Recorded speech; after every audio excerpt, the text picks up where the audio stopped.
नमस्कार, मी संदीप देसाई. आवाज महाराष्ट्रामध्ये आपल्या सगळ्यांचं स्वागत. सगळ्यात महत्त्वाचं म्हणजे शिवसेनेचे आमदार प्रताप सरनाईक यांनी आज एक पत्र लिहिलं मुख्यमंत्र्यांना. 9 तारखेला लिहिलेले पत्र आहे, मात्र हे आज व्हायरल झालं आणि या अनुषंगानं आता राज्यभरामध्ये राजकीय वर्तुळात चर्चांना उधाण आलेलं आहे. शिवसेनेनं सुद्धा 2 दिवसांमध्ये महत्त्वाची आमदारांची बैठक बोलवलेली आहे आणि या सगळ्यामध्ये आता अनेक प्रश्न उपस्थित झालेले आहेत. शिवसेना भाजप एकत्र येणार का? शिवसेनेचे आमदार नेते अस्वस्थ आहेत का? शिवसेनेनं आता डॅमेज कंट्रोल सुरू केलंय का? या सगळ्या विषयावर चर्चा करण्यासाठी आपल्यासोबत राजकीय विश्लेषक आणि ज्येष्ठ पत्रकार हेमंत देसाई आहेत. त्याचबरोबर सकाळच्या सहयोगी संपादक मृणालिनी नानिवडेकर आहेत आणि ज्येष्ठ पत्रकार जयंत मायनकर आहेत. यांच्यासोबत आपण चर्चा करणार आहोत. या पत्रानंतर शिवसेनेमध्ये जी अस्वस्थता सुरू झालेली आहे या अनुषंगाने आपण चर्चा करणार आहोत. हेमंत सर, सगळ्यात महत्त्वाचं म्हणजे प्रताप सरनाईकांचं पत्र, त्यानंतर तात्काळ बोलवलेली शिवसेनेनं 2 दिवसांमधली बैठक, कसं बघता येईल या सगळ्याकडे? 2-3 गोष्टी सांगण्यासारख्या आहेत की अलीकडे लेटर बॉम्ब हा शब्द खूप प्रचलित झाला. काँग्रेसमध्ये ज्यांनी लेटर बॉम्ब लिहिला त्यामध्ये 23 जणांमध्ये जितीन प्रसाद हे सुद्धा होते. लेटर बॉम्ब लिहिल्यानंतर त्यांनी पक्षांतर केलं. गुलाम नबी आझाद यांना सुद्धा पटवण्याचे प्रयत्न भारतीय जनता पक्षातर्फे सुरू होते आणि सुरू आहेत. इंदिरा गांधींच्या काळामध्ये इंदिरा गांधी अशा प्रकारे आपलं काही राजकारण असेल ते साध्य करून घेण्यासाठी पत्र काही जणांकडनं लिहून घ्यायचं. काही जणांकडनं पक्षांतर्गत एक शाउटिंग ब्रिगेडसुद्धा त्यांची होती. त्यामार्फत संसदेमध्ये किंवा पक्षामध्ये गोंधळ घालण्याचं कामसुद्धा केलं जायचं. आता प्रताप सरनाईक यांनी जे पत्र लिहिलेलं आहे, तुम्हाला आठवत असेल सरनाईक यांच्यावरती जेव्हा रेड पडली तेव्हा ते म्हणाले मी शिवसेनेचा तानाजी मालुसरे आहे असं ते म्हणाले होते. अगदी मी अजिबात घाबरत नाही, मी म्हणजे विजय मल्ल्या नाही, मी म्हणजे नीरव मोदी नाही, मी स्वतः ईडीकडे जाईन असं ते म्हणाले. आजच्या पत्रामध्ये ते असं लिहित आहेत की या सगळ्या यंत्रणा मागे लागतील आणि रवींद्र वायकर आणि अनिल परब यांचंही त्यांनी नाव घेतलं, जे किरीट सोमय्या वारंवार ज्यांची नावं घेत असतात ते. याचा अर्थ ते स्पष्टपणे या यंत्रणांना घाबरलेले आहेत. आणि केवळ ते घाबरलेत असं नाही, जर जे आरोप करत आहेत त्यांचं म्हणणं ही लिंक म्हणजे मातोश्रीपर्यंत जाते असं जर असेल तर मग हे पत्र लिहून घेतलेलं आहे की काय असाही प्रश्न येतो. आणि तसा संशय येऊ नये म्हणून त्यामध्ये असंही म्हटलेलं आहे की या सरकारमध्ये शिवसेनेची जे आमदारांची किंवा शिवसेनेची सुद्धा कामं होत नाहीत. आणि थोडक्यामध्ये मुख्यमंत्र्यांवरती 1-2 वाक्यात टीका आहे, टीका केल्यासारखी दाखवलेली आहे त्याच्यामध्ये, कोणालाही संशय येऊ नये म्हणून. कदाचित असं असू शकेल की हे पत्र प्रताप सरनाईक आपल्याला माहिती असेल त्यांची लिंक म्हणजे रणजित पाटील जे भाजपचे माजी मंत्री आहेत त्यांच्या कन्या यांच्या प्रताप सरनाईकांच्या चिरंजीवांच्या पत्नी आहेत. म्हणजे ते सुद्धा भाजपचं त्यांचं कनेक्शन आहे. दुसरी गोष्ट म्हणजे त्यांचे दोन्ही मुलं ही युवा सेनेचे पदाधिकारी आहेत आणि शिवाय त्यामध्ये ते आदित्य ठाकरेंच्या खूप जवळचे आहेत. प्रताप सरनाईक हे फार मोठे बांधकाम व्यावसायिक आहेत आणि त्यामुळे त्यांच्या काय लिंक्स कुठे कुठे जात असतील ते मला माहिती नाही, कारण आपल्याकडे पुरावे असल्याशिवाय काही आरोप करता येत नाही. पण त्यामुळे हे दबाव आलाय की काय या सरकारवरती किंवा शिवसेनेवरती अशी शंका घ्यायला जागा आहे. कालच एक बातमी प्रसिद्ध झालेली आहे एका डिजिटल चॅनलनी, त्यामध्ये त्यांनी असं म्हटलेलं आहे की मोदींनी डायरेक्ट ऑफर दिली शिवसेनेला म्हणजे उद्धव ठाकरेंना. त्यामध्ये असं म्हटलं की आपण सरकार स्थापन करू, 2 भाजपचे उपमुख्यमंत्री होतील असं त्यांनी प्रस्ताव दिला. त्यानंतर लोकसभेच्या जागा 30 भाजप लढवेल, 18 शिवसेना लढवतील आणि 144 जागा विधानसभा. महापालिकेत सुद्धा मुंबई महानगरपालिका आणि अन्य निवडणुका एकत्रपणे लढवू आणि मुख्यमंत्री आता तुम्हीच राहा अशा प्रकारचा तो प्रस्ताव दिलेला आहे अशी ती बातमी. ती आता माहीत नाही ती खरी खोटी, पण प्रस्ताव दिला असू शकतो. तसा शरद पवारांनुसार प्रस्ताव मोदीजींनी दिला होता, खुद्द शरद पवारांनी सांगितलं होतं. प्रस्ताव शिवसेनेने मान्य केला असं नाही, पण एकीकडे या प्रकारचा दबाव आणण्याचा प्रयत्न चाललेला आहे आणि राष्ट्रवादी आणि काँग्रेस जर त्रास देत आहेत हा साक्षात्कार प्रताप सरनाईकांना इतक्या उशिरा का झाला? कारण त्रास जो असेल तो पहिल्या 1.5 वर्षामध्ये पहिल्या दिवसापासून जो काही त्रास असेल, जो काही पॉलिटिकल त्रास अगदी असेल, तो अगदी त्रास हेमंत सर असणार. तुमचा आता मुद्दा अचानक लक्षात आला. political पण पंतप्रधान नरेंद्र मोदी आणि उद्धव ठाकरे यांची जी बैठक झाली त्यानंतरच या सगळ्या चर्चांना उधाण यायला लागलं. मृणालिनी मॅडम, कुठेतरी आता शिवसैनिकांना शिवसेनेच्या आमदारांना शांत करण्याचा, त्यांचा मनधरणी करण्याचा प्रयत्न आता शिवसेनेकडून केला जातोय का? कारण एका आमदारानं पत्र लिहिणं मुख्यमंत्र्यांना, त्यामध्ये अशा सगळ्या प्रकारच्या विनवण्या करणं मुख्यमंत्र्यांना, आणि दुसरीकडे 2 दिवसामध्ये तात्काळ बैठक लावणं, काय कसं बघता?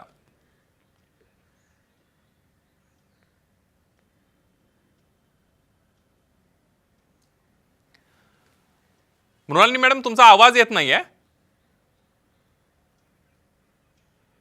नाही, काहीतरी तांत्रिक कारणांमुळे मृणालिनी मॅडम यांचा आपल्यापर्यंत आवाज पोहोचत नाही. आपण जयंत माइनकर यांच्याकडे जाणार आहोत. जयंत सर, कुठेतरी शिवसेनेच्या नेत्यांमध्ये, शिवसेनेच्या आमदारांमध्ये अस्वस्थता आहे आणि तीच प्रताप सरनाईक यांच्या पत्रातून बाहेर आले असं वाटतंय?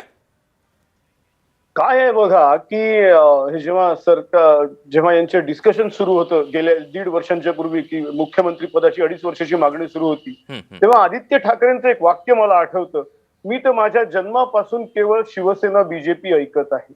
याचा अर्थ असा आहे की केवळ जी काही 30 वर्षांची 1989 पासून 2019 पर्यंत यांना 30 वर्षांची दोन्ही पक्षांना जी एकमेकांची सवय होती, एकमेकांना चिमटे काढायचे, एकमेकांना गुदगुल्या करायच्या, एकमेकांना मारायचं सुद्धा, पण पुन्हा एकत्र यायचं, ही जी सवय होती ती तुटून अक्षरशः डायव्होर्स जो झालेला होता, एक तर तो डायव्होर्स अनेकांच्या पचनी पडलेला आहे का, हा पहिला प्रश्न आहे.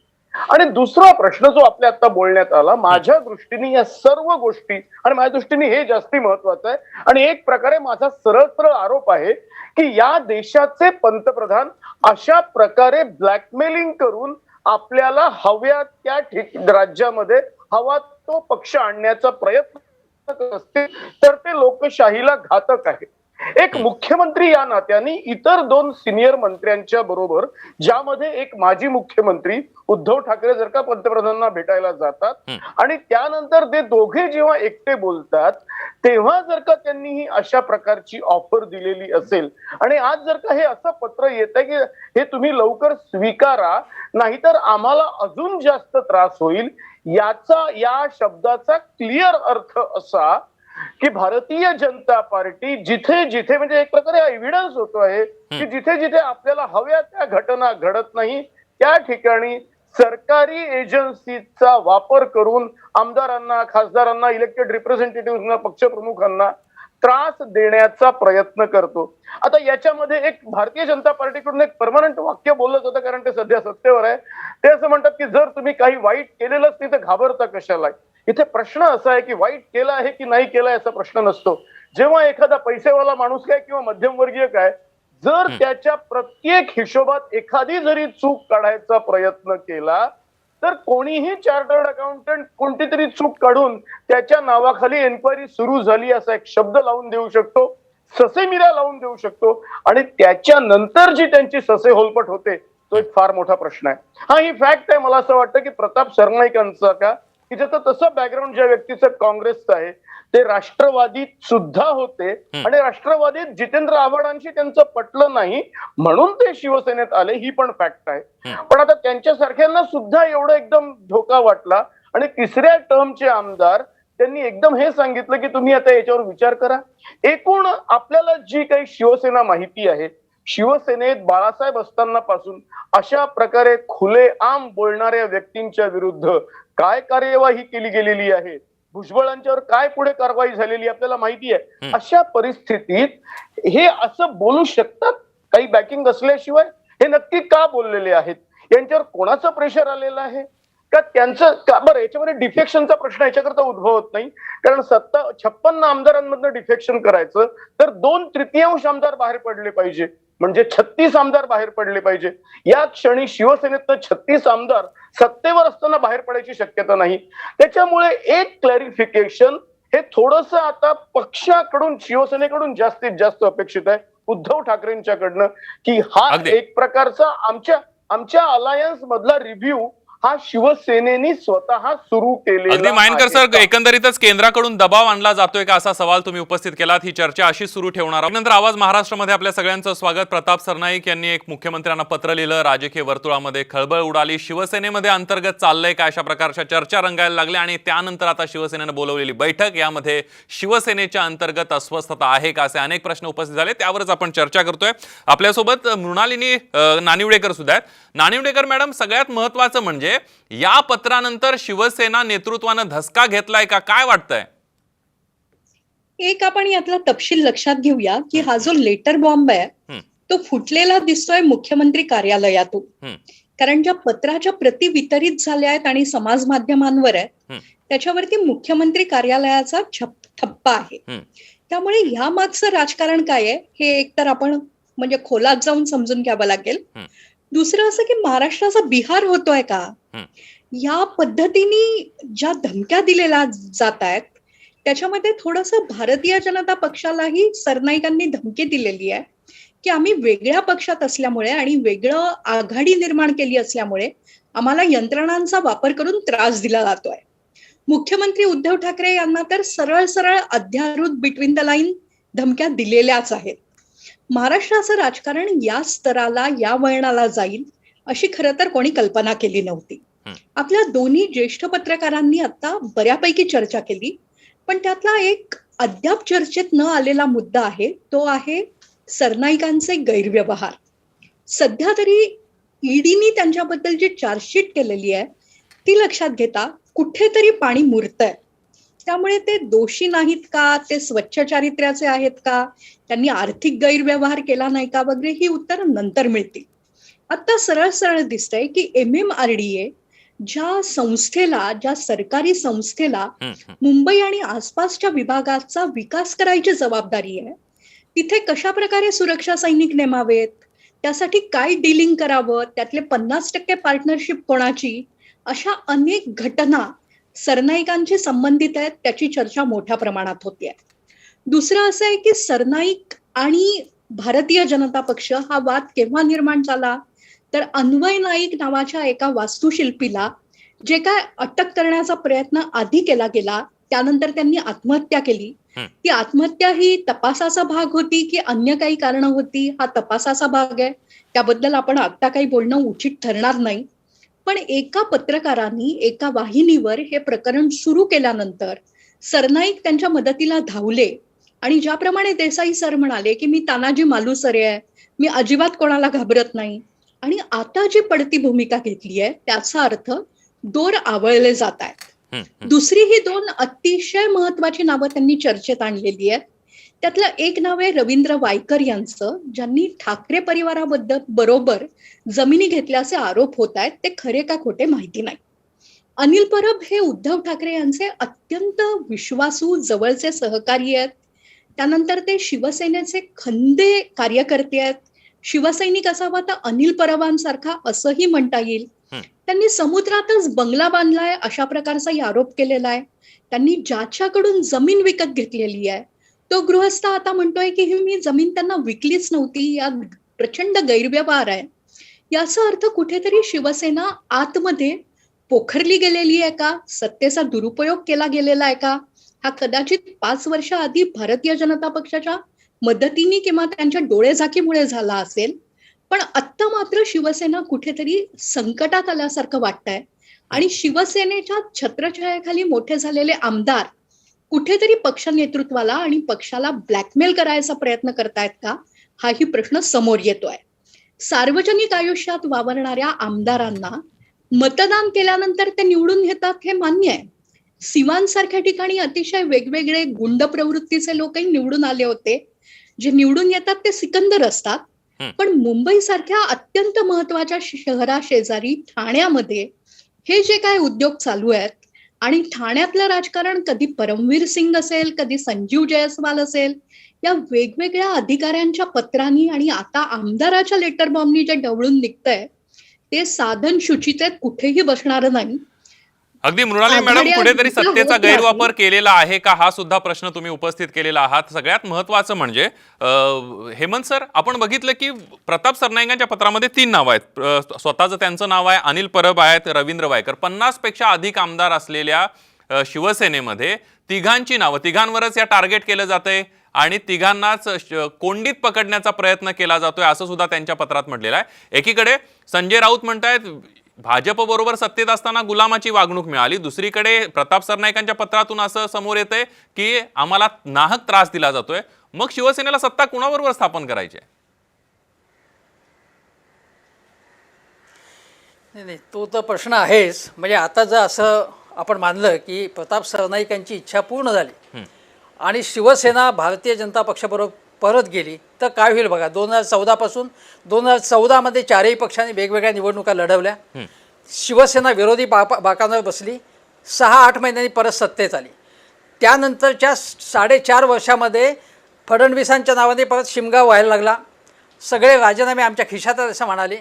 नंतर लोकसभा निवडणुकीच्या वेळी जी आघाडी झाली त्यांची, लोकसभा निवडणुकीच्या वेळी, बरोबर, त्यावेळी 2019 खूप रिझल्ट चांगला मोदींना मिळाला. त्यामुळे शिवसेनेने विधानसभेत सुद्धा आघाडी केली आणि त्यावेळी आपल्याला कमी सीटा मिळाल्या, चांगल्या सीटा मिळाल्या नाही, चांगल्या जागा मिळाल्या नाहीत, म्हणून आरडाओरड केली.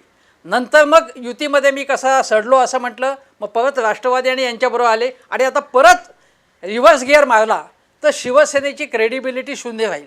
आपल्याला आठवत असेल अजितदादांनी जेव्हा फडणवीसांबरोबर सरकार स्थापन केलं तेव्हा संजय राऊत त्यांचा सामना शिवसेनेचे सगळे नेते यांनी बोंबाबोंब केलेली होती. आता तसंच जर घडलं तर शिवसेनेची विश्वासार्हता शून्य होईल, भारतीय जनता पक्षाची सुद्धा विश्वासार्हता कमी होईल. आता भ्रष्टाचार जो आहे तो मी तुम्हाला सांगतो की संजय राऊत असं म्हणाले होते की 100 मी तुम्हाला अशा नेत्यांची नावं सांगेन भाजपच्या की त्यांचीसुद्धा चौकशी करता येईल. संजय राऊत फक्त बोलतात, ते फॉलोअप काही घेत नाहीत. त्याचा रिसर्च करून त्यांनी फॉलोअप घेऊन आरोप करावेत, तसं काही त्यांनी केलं नाही. पण मी असं म्हणतो की तुम्हाला पश्चिम बंगालमधलं ताजं उदाहरण सांगतो की मुकुल रॉय त्यांच्यावरती आरोप केल्यानंतर जेव्हा ते भाजपकडे गेले तेव्हा सगळं शांत झालं.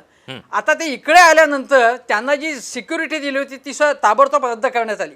त्यामुळे सूडबुद्धीचं राजकारण आहेच.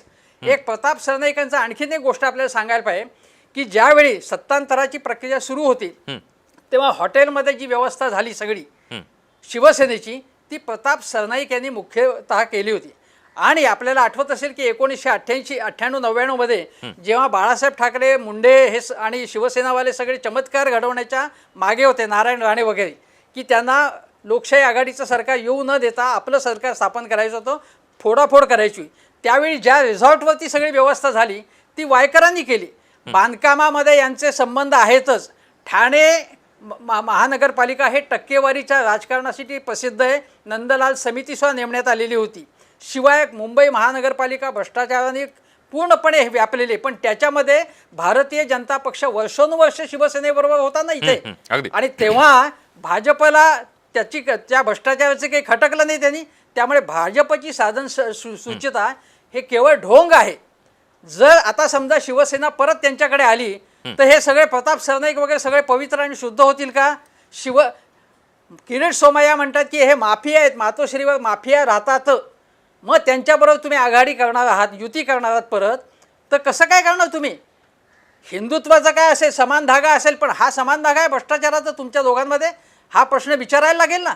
त्यामुळे हे जो सिलेक्टिव्ह जो भ्रष्टाचार काढला जातो आणि तो पूर्ण व्यूहरचना काढून की दरेकरांनी काय बोलायचं, किरीट सोमय्यांनी काय बोलायचं, हे सगळं ठरवून केलं जातं. आणि हे पद्धतशीर जी काही व्यूहरचना आहे ती लोकांच्या लक्षात आली पाहिजे. त्यामुळे भ्रष्टाचारी सगळेच आहेत असं आपण सरसकट सरधोपट विधान करू, पण भ्रष्टाचार कोण कधी काढतो, कोणाचा काढतो, हाही मुद्दा लक्षात घेतला पाहिजे. तो राजकारणासाठी काढला जातो आणि नंतर शांत होतं. जर प्रताप सरनाईकांनी भ्रष्टाचार केला असेल तर जेलमध्ये गेलेच पाहिजे ते. रवींद्र वायकर, अनिल परब कोणाचीही बाजू घेण्याचं कारण नाही आहे. पण मग भारतीय जनता पक्षामध्ये सुद्धा अनेकांचे डिस्प्रपोर्शनेट ॲसेट्स आहेत असं आपल्याला दिसतंय आणि आरोपही झाले होते. त्यांचं काय झालं? आणि राष्ट्रवादी आणि काँग्रेसने जरी ज्यांच्यावरती आरोप केले त्याची चौकशी का नाही करू? का नाही करत चौकशी? का फक्त आरोप करतात ते? बरोबर. अगदी या सगळ्यामध्ये भ्रष्टाचार हा एक मुद्दा समोर आलेला आहे. आपल्यासोबत हेमंत देसाई, मृणालिनी नानिवडेकर आणि जयंत मायनकर आहेत. सगळ्यात महत्वाचं म्हणजे मायनकर सर, एकंदरीत एका आमदारानं पत्र लिहिलं, 9 तारखेला पत्र लिहिलं, आज ते व्हायरल झालं सगळीकडे, राजकीय वर्तुळात खळबळ उडाली. दुसरं महत्वाचं म्हणजे शिवसेनेनं तत्काळ बैठक बोलवली. शिवसेना आता डॅमेज कंट्रोल करण्याचा प्रयत्न करते या सगळ्याच्या अनुषंगानं असं वाटतंय?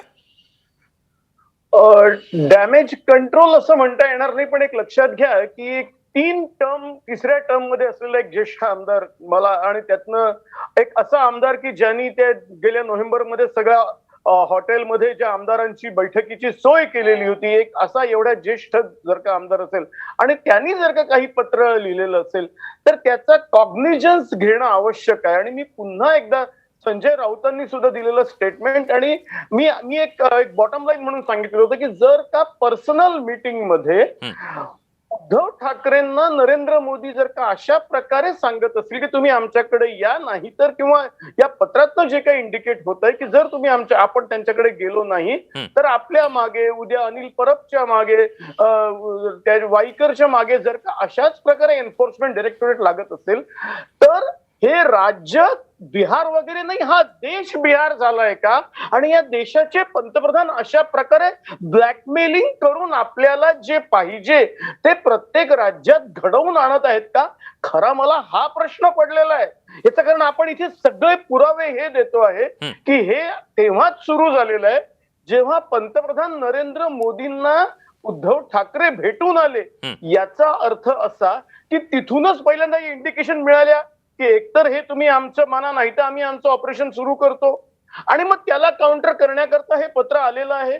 कदाचित हे उद्धव ठाकरेंच्या संमतीने सुद्धा आलेलं असेल की हा जे काही आपल्याला ब्लॅकमेलिंगचा प्रकार सुरू आहे हा आपण जनतेसमोर अशा प्रकारे आणावा, हेही असू शकतं.